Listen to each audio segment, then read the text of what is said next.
The key felt alien in Annalise's gloved hand, its iron cold a stark contrast to the lingering warmth of the stagecoach. Before her stood the cabin, a structure of dark, weathered logs squatting under the immense, indifferent grey of the mountain sky. It was less a home and more a final, stubborn thought lodged in the throat of the valley. Her inheritance. A place she hadn't seen since she was a girl, a place belonging to an aunt who had become more myth than family over the long, silent years. Her German shepherd, Fenrir, pressed against her leg, a low whine vibrating in his chest as he scanned the silent pines that crowded the clearing. He sensed the solitude, the profound and echoing quiet of this place called Solitude's End. Inside, the air was thick with the scent of dried herbs, beeswax, and something else, the faint, sharp tang of vinegar. It was clean, meticulously so, but it was the stillness that unsettled her most. It felt preserved, like the dried flowers hanging from the rafters or the neat stacks of firewood beside the cold hearth. It was in the cellar that she found her aunt's true legacy. A flight of steep, stone steps led down into the cool, subterranean dark. When she held her lantern high, the light fractured into 1,000 glittering points. It was a cathedral of glass. Jars, hundreds of them, lined the shelves from floor to ceiling, their contents a muted tapestry of greens, reds, and golds. Pickled beets glowed like dark rubies, green beans stood in disciplined rows, and peaches floated in pale, syrupy liquor. Sacks of flour and beans were stacked in a corner, and cured hams hung from the beams, wrapped in cheesecloth. On a small, sturdy desk in the center of the room sat a stack of leather-bound journals. Annalise ran a hand over the topmost one, its cover worn smooth. She opened it. Her Aunt Agatha's script was a series of precise, angular marks, the writing of a woman who wasted nothing, not even ink. The first entry was not a memory or a sentiment, but an observation. October 12, 1878. The squirrels are burying their nuts deeper this year. The pine cones are tight. A hard winter comes. Annalise felt a tremor of unease, a cold that had nothing to do with the cellar's chill. She flipped through the pages, past recipes and planting schedules, to entries filled with weather data, barometric readings copied from a city paper, and local law gathered from the last of the Ute who passed through the valley. It all pointed to one conclusion, a theory her aunt had been building for decades. A cyclical, catastrophic winter. A great blizzard. The White Death, as one elder had apparently called it. Agatha had been preparing not for a season, but for a siege. And now, the responsibility of that preparation, of this silent, glass-walled armory, was hers. The journals became her Bible and her curse. Each night, by the flickering light of a tallow lamp, Annalise would pore over the brittle pages, Fenrir asleep at her feet, his heavy sighs the only sound in the vast quiet. The dog was a living anchor to the life she had lost, the life before the floodwaters had risen with such impossible speed, stealing her husband, Thomas, and their daughter, little Rose. The memory was a physical thing, a crushing weight on her chest that made it hard to breathe. It was the suddenness that haunted her, the complete lack of warning. One moment, they were a family, the next, she was clinging to a rooftop, the world a churning brown torrent beneath her. That helplessness was a poison she had carried ever since. Agatha's journal spoke a language that resonated with that deep, scarring trauma. They were the testament of a woman who refused to be helpless. Annalise learned the rhythm of her aunt's life, a cycle dictated by sun and soil. She read about the art of blanching beans in boiling water before plunging them into an icy bath to lock in their color and crispness, a vibrant green sealed away for the colorless world of winter. She learned how to layer sliced cucumbers with salt to draw out the water, making them ready for the sharp embrace of a vinegar brine infused with dill and mustard seed. Her aunt's notes were obsessively detailed. The seal is everything, one entry read. Listen for the pop-eye of the lid as it cools. It is the sound of security. It is the sound of a promise kept to your future self. Annalise found herself tracing the words with her finger. A promise kept. She had made promises to Rose, promises of bedtime stories and wildflower crowns, promises the water had washed away. The work, she realized, was a way to fight back against the ghosts. It was a way to impose order on a world that had proven itself to be brutally chaotic. The next morning, she began. She picked the last of the late-season tomatoes, their skins thin and fragile. Following Agatha's script, she scalded them, slipping the skins off with a practiced ease she didn't know she possessed. She crushed the red pulp in a large cast-iron pot, adding onions and herbs from the garden, the smell filling the small cabin. As the sauce simmered, reducing and thickening, she sterilized the glass jars and their metal lids in a cauldron of boiling water, her hands raw from the heat. The process was methodical, a ritual of heat and steam and patience.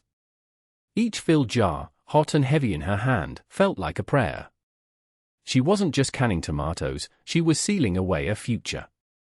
She was building a wall against the inevitable, one jar at a time. The garden, though entering its autumn decline, still offered up its bounty. Annalise worked from sunrise to sunset, her movements becoming more efficient, her hands calloused and strong. The memory of soft, city hands seemed like a lifetime ago.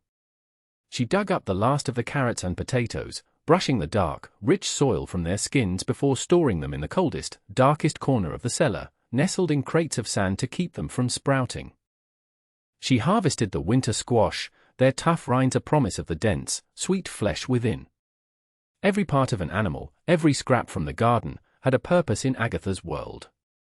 When a hunter passing through sold her a fine buck, she spent the next week processing it. The best cuts were pressure-canned, chunks of venison submerged in a rich broth, the canner hissing on the stovetop for hours, its rhythmic sound a comfort. The tougher meat was ground with salt and spices, packed into casings, and hung in the small smokehouse out back, the fragrant hickory smoke curling into the crisp mountain air. She rendered the fat into tallow, pouring the clean, white liquid into molds with wicks, creating a supply of candles that would last for months. Even the bones were not wasted, they were roasted and then simmered for days, creating a deep, gelatinous stock that she canned in quart jars, a base for future soups and stews. It was exhausting, relentless work, but it quieted the noise in her head. The rhythmic chop of a knife, the steady stir of a pot, the satisfying clink of a jar being placed on a shelf, these were the sounds of control. She was no longer the weeping woman on the roof. She was a provider, a protector. Fenrir, ever her shadow, seemed to understand the shift. He no longer whined at the door but lay quietly in a patch of sun, watching her with intelligent, amber eyes, his presence a silent, steady affirmation. One afternoon, while foraging for late-season berries at the edge of the woods, she saw a rider approaching. He was an older man, his face a roadmap of wrinkles, but his posture was straight in the saddle. He introduced himself as Dr. Alastair Finch, the town's physician. "I was Agatha's friend," he said, his voice gentle. "I wanted to see how her niece was settling in." He glanced at the basket of berries in her hand, then towards the plume of smoke rising from the cabin's chimney. "She always said this was the best time for rowan berries. After the first frost. Sweetens them right up." Annalise simply nodded, her hand stained purple from the juice. "She was a wise woman," Dr. Finch continued, his gaze knowing. "Saw things others didn't. The patterns. Most people just see the day in front of them." The town of Solitude's End lay a few miles down the valley, a small collection of buildings huddled against the vastness of the landscape. Annalise's trips for supplies were rare and purposeful. She felt the eyes of the townsfolk on her, the whispers that followed her out of the general store. She was the strange widow from the city, Agatha's peculiar niece, hiding away in that cabin on the ridge. The murmurs were led by Mayor Thompson, a barrel-chested man whose confidence far outstripped his wisdom. He saw her at the blacksmith's, commissioning extra iron fittings for her storm shutters. "Preparing for a bit of a blow, are we, Mrs. Hale?" he boomed, a patronizing smile on his face. "My aunt's journals suggest it will be more than a bit of a blow," she replied, her voice even, refusing to be baited. Thompson laughed, a loud, dismissive sound. "Ah, yes, Agatha and her almanacs. A fine woman, but always expecting the sky to fall. This valley has stood for 100 years. We know how to handle a bit of snow." He clapped a heavy hand on the blacksmith's shoulder. "We are hardy folk." Annalise met his gaze, her own unflinching. "Hardiness doesn't fill an empty stomach, Mayor." She paid the blacksmith, collected her fittings, and left without another word, the mayor's laughter echoing behind her. Her only other regular interaction was with Dr. Finch. He would ride up once a fortnight, ostensibly to check on her, but she knew he came to talk. He brought her news of the town and, in return, he would listen. He never questioned her work, only observed it with a thoughtful expression. He'd peer into the smokehouse or run a hand over the neatly stacked firewood that now reached the eaves of the cabin.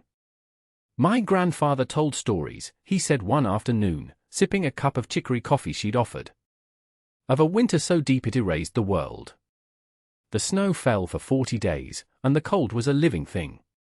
It was a long time ago. People forget he looked out at the mountains, their peaks already dusted with the first hints of white. Forgetting is a luxury we can't always afford. He was the only one who seemed to understand that her preparations were not born of fear, but of memory.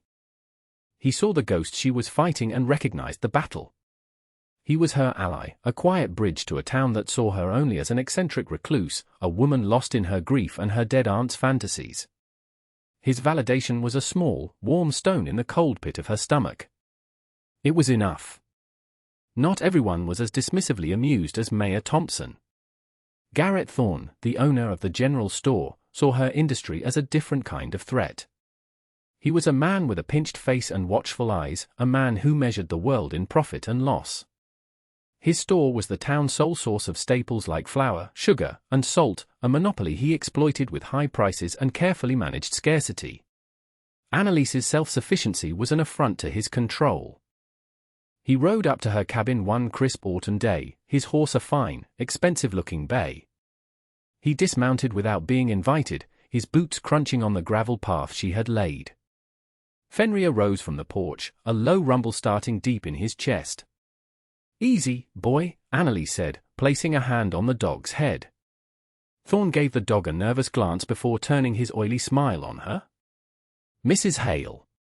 I see you've been busy." He gestured vaguely at the woodpile, the smokehouse, the reinforced shutters. "A lot of work for a woman alone, I manage," she said, her tone leaving no room for discussion. "Indeed," he pressed on, undeterred. "But this valley can be a hard place. Lonely. I've been thinking about your aunt's property. It's isolated. Perhaps you'd be more comfortable in town. I'd be willing to take it off your hands. A fair price, of course." For the land, he deliberately omitted the cabin and its contents.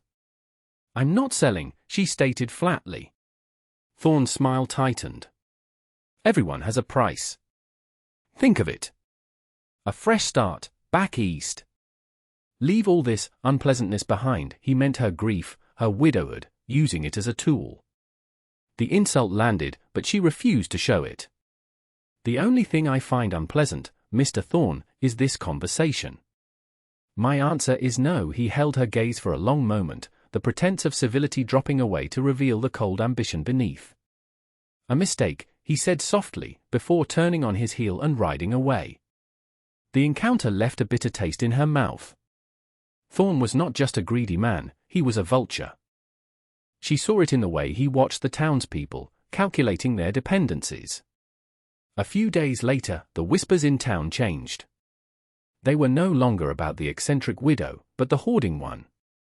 Rumors, undoubtedly started by Thorne, circulated that she was buying up supplies to sell back at a profit when winter hit. She was turning her grief into greed. The lie was so perfectly crafted to mirror his own character that it was almost elegant in its cruelty.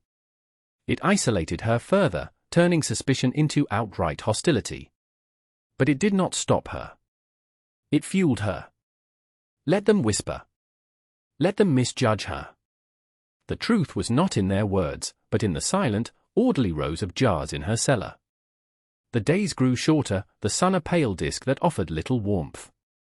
The signs Agatha had written about began to manifest, one by one.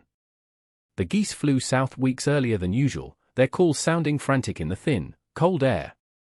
The wolves, normally shy creatures of the high peaks, were seen more frequently in the lower valley, their coats unusually thick. A strange, heavy silence fell over the forest. The squirrels had vanished, their work complete. Annalise worked with a quiet, desperate urgency. She insulated the cabin walls with moss and mud, chinking every possible crack against the coming wind.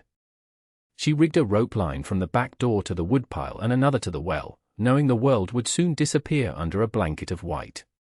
Each task was a verse in a liturgy of survival.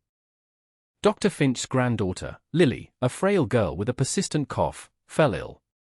The doctor brought the child to the cabin one afternoon, his face etched with worry. "The air in town is damp and full of coal smoke," he explained, his voice low. "The air up here is cleaner. Purer. I was hoping." "Of course," Annalise said immediately, ushering them inside. She settled the small, feverish girl into her own bed, tucking the quilts around her thin frame. Having a child in the cabin was a strange ache, a phantom limb of a life she no longer had. But Lily's presence also sharpened her focus. It gave her mission a face. This was why she worked. To protect this fragile innocence, to stand guard against the chaos.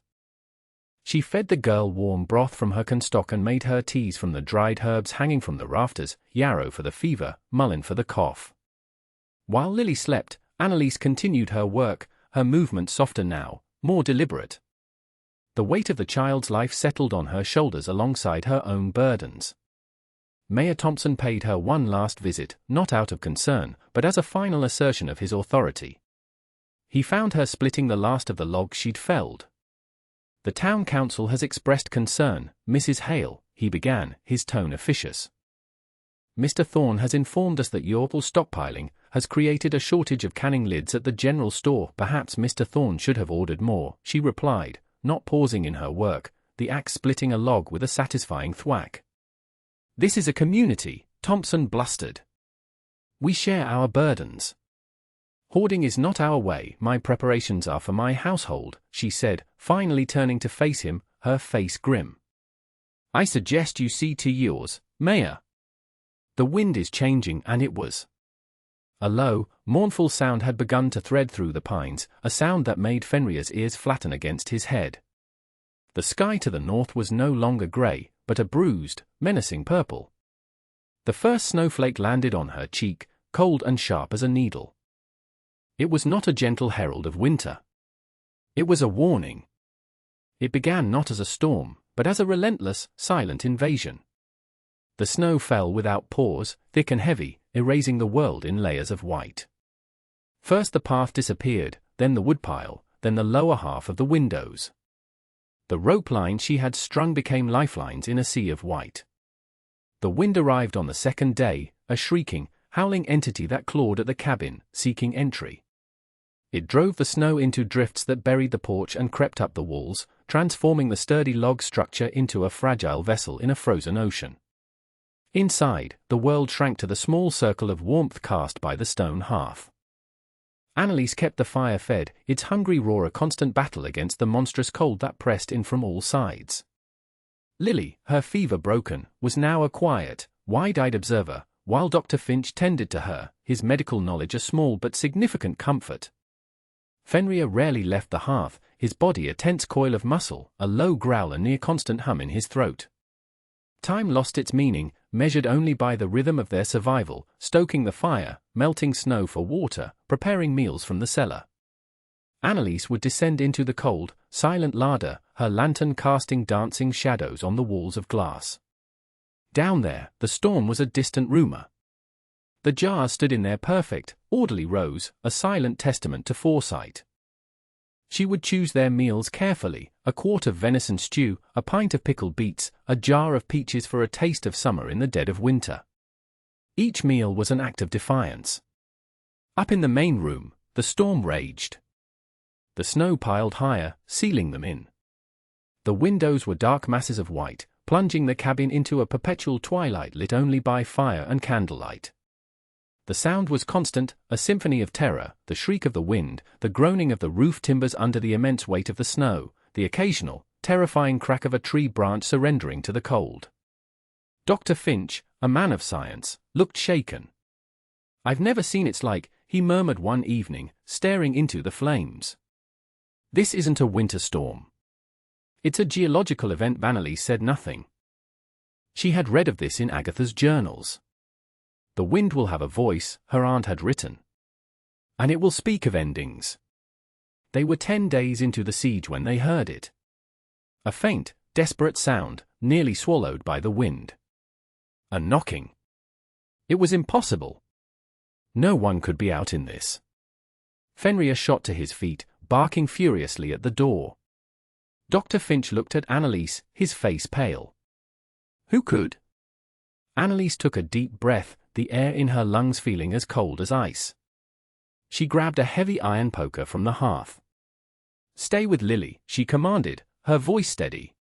She moved to the door, her heart hammering against her ribs. She had prepared for the storm. She had not prepared for this. Unbarring the door was a monumental effort. A solid wall of packed snow stood behind it. Anneliese and Dr. Finch had to shove with all their might, the wood groaning in protest. When they finally forced it open a few inches, a blast of wind and ice crystals tore into the room, extinguishing 2 candles instantly. A figure collapsed through the opening, a man so covered in snow he was barely recognizable as human. He was followed by a woman, half carrying a bundled child. It was the blacksmith and his family. Their faces were masks of frostbite and despair. The roof, it gave way, the blacksmith rasped, his voice raw. We have nothing left. We saw your smoke. Anneliese pulled them in, shutting the door against the raging storm.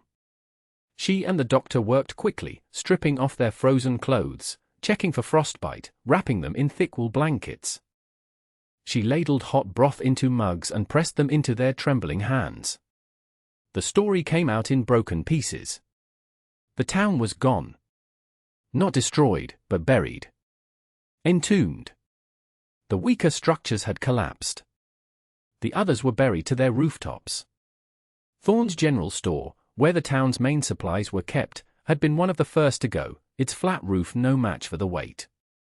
Thorne himself, they said, had tried to make a run for it on his horse and had simply vanished into the white. Mayor Thompson had tried to organize the townspeople in the meeting hall, but their food had run out in 3 days. Panic, then despair, had set in. The blacksmith's family had only made it to her cabin by following the faint scent of wood smoke and the memory of where the strange widow lived. They were not the last. Over the next 2 days, more survivors trickled in, ghostly apparitions stumbling out of the blizzard. A family of ranchers, a young couple, the town's quiet school teacher. They came in 1s and 2s, drawn by the impossible hope of the single plume of smoke rising into the white fury. Anneliese's cabin became an ark. She accepted them all without question. The main room was crowded, filled with the sounds of coughing, quiet weeping, and the murmur of hushed, grateful voices. The dependent she had prepared for was no longer just one little girl, but an entire community. She organized them, her voice calm and firm. The able-bodied men were put on a rotation to keep the fire roaring and to clear the snow from the door and a path to the roof, from which they could access the chimney. The women helped with the cooking, the rationing, and caring for the sick and the children. Her meticulously planned cellar was now a communal resource, the foundation of their survival. She was no longer Anneliese Hale, the grieving widow. She was their leader. The days bled into one another, a long, dim twilight of survival. The blizzard did not relent. It became the very condition of their existence.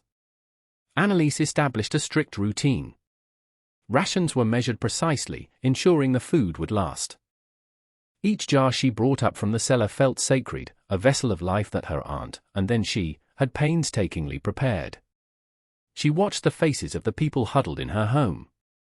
The arrogance was gone from the ranchers, the gossip silenced from the women who had once whispered about her. In its place was a raw, humbled gratitude.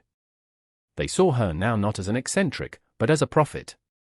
They saw the rows of candles she had made, the sacks of flour, the shelves of canned meat, and they understood. Mayor Thompson was one of the last to arrive, found half frozen by a scavenging party Anneliese had sent out. He was a broken man, his bluster stripped away by the cold, leaving only a hollow shell of shame. He could not meet her eyes. "I was a fool," he whispered, his voice hoarse, as she handed him a bowl of venison stew. "We were all fools," and Anneliese simply nodded. There was no triumph in her, no satisfaction in his admission. "Eat," she said. "We need everyone strong." Her quiet authority was absolute. It wasn't born of power, but of competence. She knew how much wood they burned in a day, how much water they needed, how many calories each person required. Her knowledge, once the subject of mockery, was now the bedrock of their collective life. Dr. Finch became her quiet lieutenant, his medical skills invaluable in the cramped quarters. He treated frostbite, respiratory infections, and the deep, gnawing anxiety that afflicted them all. He watched Annalise with a look of profound respect. Agatha would be proud, he told her one evening as they stood near the fire. She wasn't just preparing for a storm. She was preparing for this. For people. She knew they would forget how to survive. Annalise looked at the sleeping forms scattered around her cabin, the blacksmith's child curled next to Fenrir, the mayor snoring softly, Lily tucked safely in her bed. Her grief for Thomas and Rose was still there, a constant, low hum beneath the surface, but it was no longer just a source of pain. It had been forged into a shield. The flood had taught her the terrible price of being unprepared. The blizzard was teaching her the profound meaning of being a sanctuary. She was not just fighting the ghosts of her past anymore, she was protecting the future of an entire town, a future huddled within the four walls of her small, resilient home. The jars in the cellar were more than food, they were a promise she was finally able to keep. After 37 days, the wind stopped. The silence that fell was more shocking than the storm itself. It was a deep, profound stillness that felt both sacred and terrifying. For a full day, no one dared to venture out. They simply listened to the quiet, afraid it was a trick. On the morning of the 39th day, a sliver of pale, watery sunlight pushed through a crack in the snow-plastered window. A collective gasp went through the cabin. Hope, a feeling so long absent it felt alien, began to stir. The men, led by the blacksmith, began the arduous process of tunneling out. It took them hours, digging through snow packed as hard as ice. When the opening was finally cleared, they stepped out into a world transformed, a world sculpted by wind and ice into something alien and majestic. The sun on the endless expanse of white was blinding. The valley was gone, replaced by a soft, rolling landscape of immense drifts. Only the tops of the tallest pines and the roofs of the sturdiest buildings were visible, like lonely islands in a frozen sea. Solitude's end had been erased and reborn. In the weeks that followed, the cabin remained the center of the universe. The survivors, gaunt but alive, began the work of rebuilding. They dug out their homes, assessed the damage, and salvaged what they could. Annalise's stores continued to feed them, the foundation upon which their new beginning was built. The hierarchy of the old town was gone, replaced by a community forged in shared hardship. The mayor, no longer a man of empty authority, worked alongside everyone else, his hands raw, his spirit humbled. Garrett Thorne's body was found in the spring, miles from his store, a testament to the folly of believing one could outrun nature's fury. Annalise remained at the heart of it all, a quiet, steady presence. She taught the other women the methods from her aunt's journals, how to preserve, how to plan, how to read the signs of the land. The cellar was no longer her private sanctuary but a communal library of survival. Her grief had not vanished, but it had found its purpose. It was the engine that had driven her, the ghost that had whispered warnings she had been wise enough to heed. She had not brought back her husband or her daughter, but she had saved the children of others. She had honored her own devastating loss by preventing it for an entire community. As the snow melted and the first green shoots of spring pushed through the ravaged soil, a new town began to grow from the ruins of the old. It was a quieter, wiser place. And on the ridge overlooking the valley, the woman they now called the Widow of the White Winter stood on her porch, her dog at her side, watching the smoke rise from the chimneys below. Her work was done, yet she knew it would never truly be over. The jars in her cellar were a legacy, and the journals on her desk were a sacred text. She was the keeper of the memory, the guardian against the world's inevitable, chaotic heart.